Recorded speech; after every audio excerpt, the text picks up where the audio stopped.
Pada hari Minggu sebelum memasuki minggu kelima praktik PPLK, saya sudah menghubungi Ibu Fitriani selaku guru matematika di SMP Negeri 2 Sungai Selan.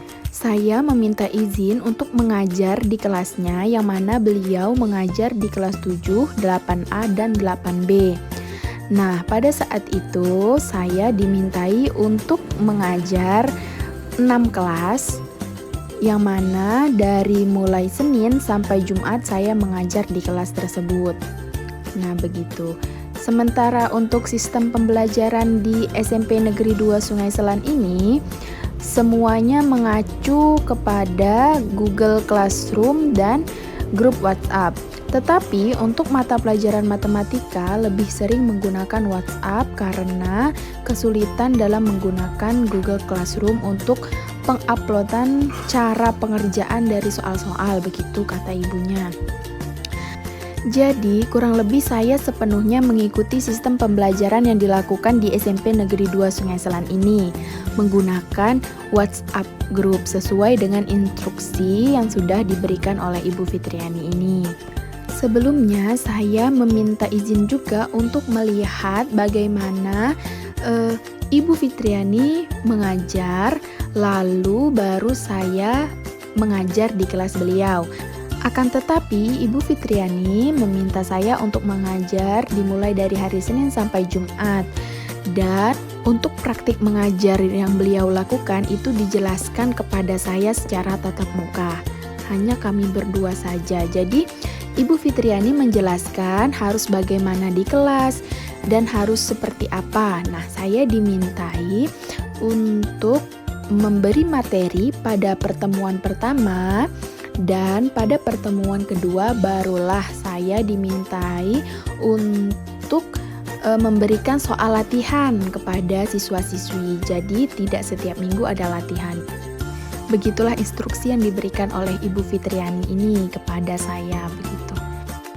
Nah, sistem pembelajaran daring yang dilakukan di SMP Negeri 2 Sungai Selan ini menggunakan satu grup WhatsApp untuk satu kelas.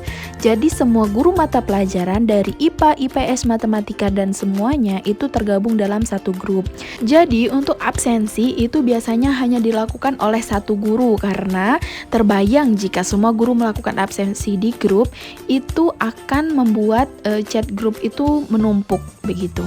Nah, jadi satu guru melakukan absensi, maka setelahnya baru guru-guru yang lain memberikan pembelajaran pada hari itu. Nah, apakah itu soal ataukah itu materi? Nah, begitu. Dan untuk mata pelajaran matematika berdasarkan instruksi dari Ibu Fitriani, bagi yang mengumpulkan tugaslah itu yang dianggap hadir. Dan untuk pada saat minggu pemberian materi itu semuanya dianggap hadir. Pada saat minggu yang pemberian soal itu, maka yang mengumpulkan tugas itulah yang dianggap hadir, begitu. Sebelum mengajar, saya mempersiapkan materi apa yang harus saya sampaikan. Nah, ini contohnya materi fungsi. Saya telah mencatatnya di kertas kosong, lalu saya kirimkan kepada siswanya. Sebenarnya saya ingin sekali membuat PowerPoint sebagai bentuk dari pemanfaatan media untuk belajar. Nah, akan tetapi untuk pelajaran matematika ini, mengirimkan sebuah PowerPoint itu dianggap terlalu banyak materi yang disampaikan, jadi tidak to the point. Maka dari itu, Ibu Fitri menyarankan untuk menggunakan satu lembar kertas saja, tulis inti pokok dari materi apa yang akan dijelaskan itu, lalu kirimkan kepada siswanya. Dan mengharuskan siswa untuk mencatat materi apa yang telah disampaikan itu dan nantinya akan diperiksa, begitu. Nah, selanjutnya saya memperkenalkan diri sebagai guru yang akan mendampingi mereka dalam pelajaran matematika dalam 1 pekan. Oleh karena itu, pengumpulan tugas dan jika mengalami kesulitan langsung menghubungi saya, begitu instruksi yang saya berikan. Selanjutnya, sebelum memasuki pembelajaran ke materi berikutnya, saya melakukan apersepsi dan mengulang kembali materi yang telah diajarkan sebelumnya, yaitu materi relasi. Nah, materi relasi ini saya berikan dalam bentuk video yang telah saya unggah ke YouTube, lalu saya kirimkan linknya. Maka Dari itu mereka diperintahkan untuk menonton terlebih dahulu video yang telah diberikan untuk mengulang materi sebelumnya, begitu perintah saya. Pemberian video ini sebagai bentuk dari pemanfaatan media dalam pembelajaran, yaitu mereka menggunakan internet untuk mengakses video-video sebagai referensi pembelajaran mereka, begitu. Assalamualaikum warahmatullahi wabarakatuh adik-adik. Perkenalkan, nama kakak adalah Kakak Nadiana Zafera. Biasanya kakak sering dipanggil sebagai Kak Nadia. Nah, di sini Kak Nadia akan menjelaskan tentang relasi. Relasi ini akan membawa kalian kepada materi selanjutnya, yaitu fungsi. Nah, di sini ada yang tahu gak sih relasi itu apa? Ada? Ya, secara sederhananya relasi ini sering disebut sebagai hubungan. Hubungan yang seperti apa sih, Kak? Hubungan antara daerah asal dengan daerah kawan. Daerah asal ini sering disebut sebagai domain, dan daerah kawan ini sering disebut sebagai kodomain. Begitu adik-adik. Dalam menyatakan relasi juga terdapat 3 cara. Nah, apa aja sih cara-caranya? Yang pertama itu biasanya dengan cara menggunakan diagram panah. Yang kedua menggunakan himpunan pasangan berurutan, dan yang ketiga menggunakan diagram kartesius. Wah, penasaran banget kan ya? Terutama apa sih relasi itu dalam matematika? Yuk adik-adik, kita belajar relasi secara menyenangkan bersama Kak Nadia. Jadi adik-adik, dalam matematika, relasi dari himpunan A ke B adalah pemasangan anggota-anggota A dengan anggota-anggota B, di mana A dan B ini bisa berubah-ubah, bisa menggunakan M dan N, bisa menggunakan P dan Q, dan itu tergantung dari pembuat soal. Nah, kurang lebihnya beginilah video pembelajaran yang telah saya berikan kepada siswa-siswi SMP Negeri 2 Sungai Selan ini. Nah, selanjutnya saya mengirimkan materi-materi yang telah saya rangkum ke grup dan meminta siswa untuk mencatatnya di buku catatan mereka masing-masing. Dan nantinya akan diperiksa pada saat pembelajaran tatap muka. Nah, banyak juga dari mereka walaupun tidak dimintai untuk mengumpulkan, mereka mengumpulkannya. Jadi dengan inisiatif dari diri mereka sendiri. Dan terlihat juga mana siswa-siswi yang memang bersemangat dan mempunyai motivasi yang tinggi untuk belajar, begitu. Pada minggu berikutnya barulah saya memberikan soal-soal berdasarkan instruksi dari kepala sekolah. Soal matematika itu paling banyak diberikan 5 soal, karena mengingat matematika itu pelajaran yang cukup sulit jika harus dilaksanakan secara daring melalui grup WhatsApp saja. Jadi harus adanya bimbingan lebih lanjut begitu untuk matematika ini.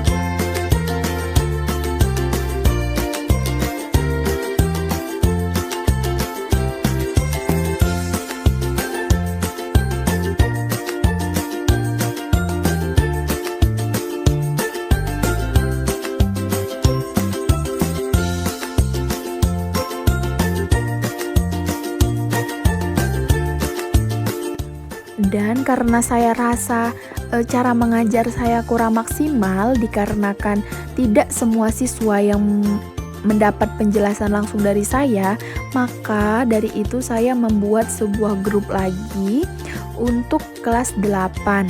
Saya khususkan untuk kelas 8 pada hari Jumat pukul 1 sampai pukul 2. Nah, saya melakukan pelajaran tambahan kepada siswa-siswa yang bersedia untuk mengikuti pembelajaran tersebut. Dan ternyata banyak juga yang mengikuti pembelajaran pada siang hari itu. Saya menjelaskan bagaimana cara mendapatkan jawaban dari soal-soal yang telah saya berikan. Nah, saya menjelaskannya dengan cara memvideokan soal, lalu saya menjelaskannya, ada suaranya di situ, dan saya kirimkan kepada siswanya. Jadi mereka dikirimkan cara menjawab soal nomor 1, nomor 2, nomor 3, dan nomor 4. Ada 4 soal. Dan mereka diperbolehkan untuk bertanya apabila masih bingung. Ternyata banyak juga yang oh seperti ini ya Bu cara menjawabnya, oh ternyata seperti ini ya.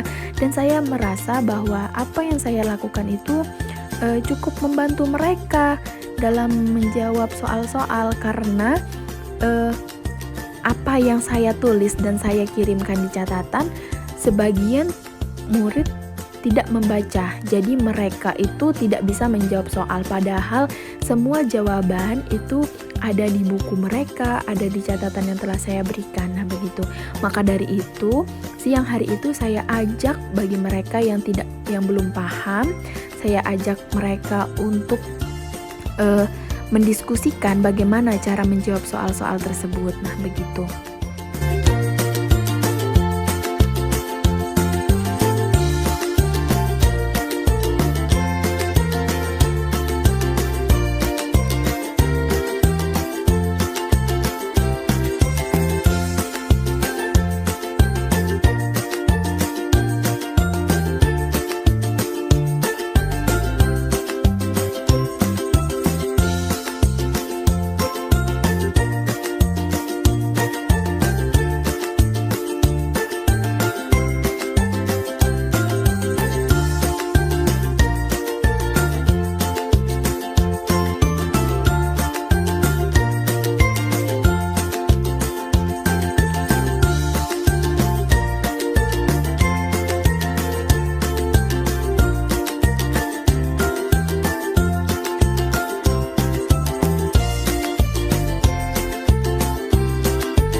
adik-adik, kita mulai. Coba lihat soal nomor 1 ya.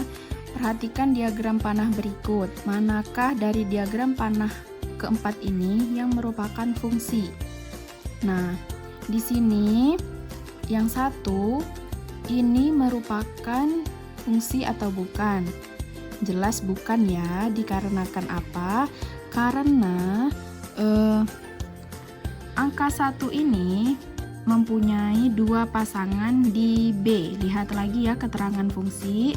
Pengertiannya apa? Bahwa fungsi itu adalah menghubungkan anggota A ke anggota B itu tepat satu dan tidak boleh ada anggota A yang tidak memiliki pasangan. Itu ya pengertiannya ya. Yang kedua, ini merupakan fungsi karena semua anggota A ini memiliki pasangan di anggota B dan tepat satu ya. Fungsi ya, merupakan fungsi. Dan yang ketiga ini merupakan fungsi karena sama anggota A ini memiliki fungsi, memiliki pasangan di anggota B dan tepat satu. Tidak masalah ya anggota B-nya memiliki dua pasangan di A. Yang penting anggota A ini hanya memiliki satu pasangan di B. Ini kan dua ya contohnya ya. Satu ini ke A, satu juga ke B gitu. Kalau ini boleh. Dan ini bukan merupakan fungsi karena ada anggota A yang tidak memiliki pasangan di anggota B. Begitu ya.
Yang nomor 2, perhatikan himpunan pasangan berurutan berikut.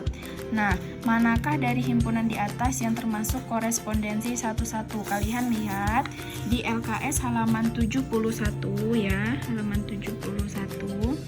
Nih, fungsi korespondensi 1-1 itu syaratnya ada 2, yaitu apabila setiap anggota di A mempunyai tepat satu pasangan di B.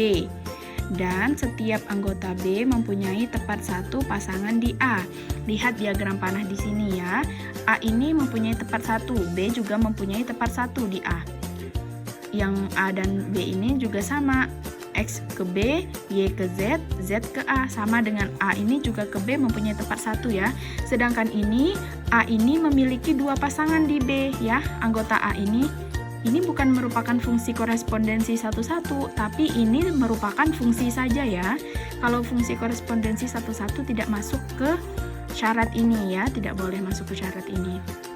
Nah, lihat di soal ya, di bagian himpunan P A ke 3, B ke 2, C ke 1.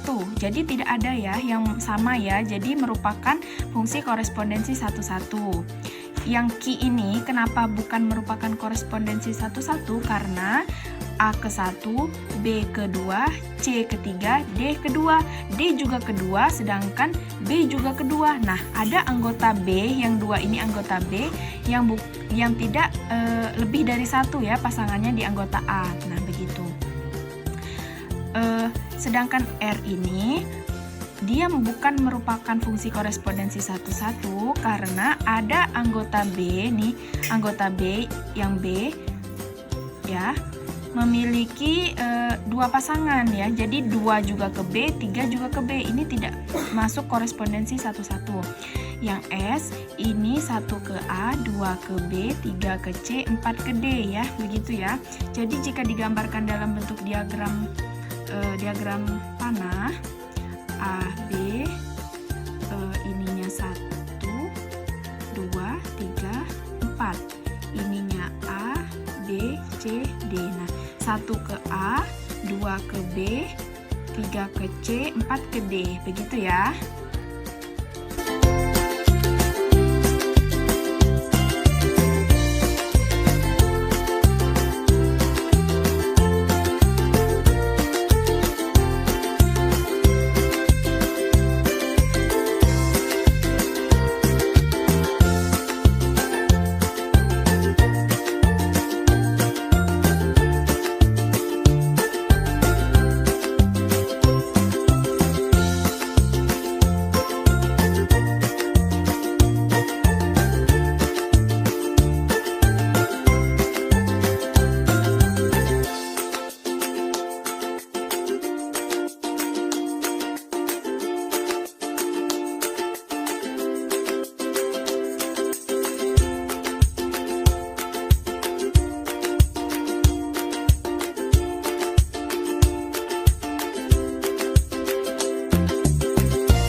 Nah, lanjut soal nomor 3.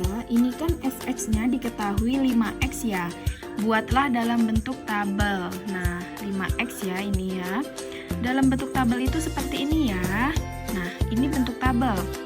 Nilai dari x ini relatif. Bisa dari 1 sampai 7, bisa dari 1 sampai 5, atau bisa juga dari negatif 5 ke negatif 1 atau negatif 5 ke 5, terserah ya. Jadi tergantung soal, bisa dari 0 sampai 7 ya, terserah. Nah, kita di sini dimulai dari 1 ya. 1 ini 5x-nya. Jadi cara pengerjaannya itu seperti ini. Nah, jika fx-nya itu sama dengan 5x, jika f ini 1, x-nya udah kita ganti 1 yang di sini ya. 1 ini kita ambil. Jadi 5 dikali 1 sama dengan 5. Nah, letakkanlah 5-nya di sini. Jadi nilai fx-nya sama dengan 5. Yang untuk 2, fx sama dengan 5x. Untuk 2, ininya 2 ya. 5 dikali 2 sama dengan 10. Jadi di sininya 10. Nah, begitu ya. 5 dikali yang ketiga juga sama, seterusnya seperti itu. 5 dikali X, 5 dikali 3 sama dengan 15. Nah, di sininya 15. 5 kali 4, 20. 5 kali 5, 25. 5 kali 6, 30. 5 kali 7, 35. Nah, dari tabel ini kita nantinya akan menggambar sebuah grafik. Nah, begini ya, ini yang dikatakan sebuah grafik, begitu ya.